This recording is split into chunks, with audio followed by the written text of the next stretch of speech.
Now, President William Ruto presented his report on African institutional reforms at the 39th Ordinary Session of the Assembly of Heads of States and Government in Addis Ababa, Ethiopia.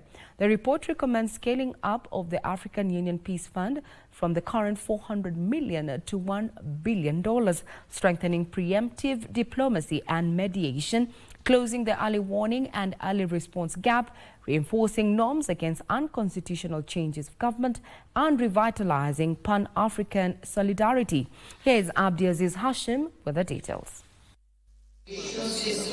The report outlines practical measures to strengthen the African Union's response to peace and security issues and governance through preventive action, closer collaboration, and the use of emerging technologies. It recommends a harmonized African governance architecture, Africa Peace and Security Architecture Implementation Plan to eliminate silos and strengthen institutional coherence. The report presented by President William Ruto also proposes the operationalization of the African Court of Justice and calls on the Commission to establish a dedicated support structure for the panel of the wise to sustain political dialogue in crisis situations.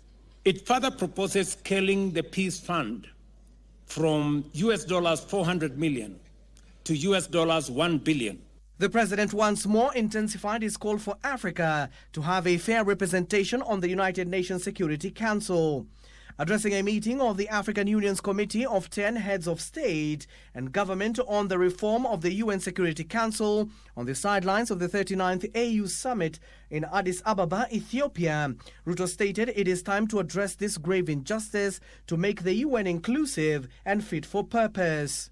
The head of state further met with representatives from the African Export-Import Bank, where he highlighted the bank is financing transformative development projects, particularly infrastructure that supports industrialization at the Dongo Kundu Special Economic Zone, which will commence later this year.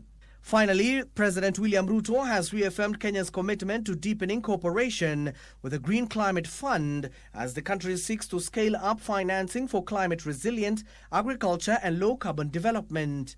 The president met GCF Executive Director Mafalda Duarte on the sidelines of the 39th Summit of the African Union in Addis Ababa, where climate finance featured prominently in discussions among African leaders.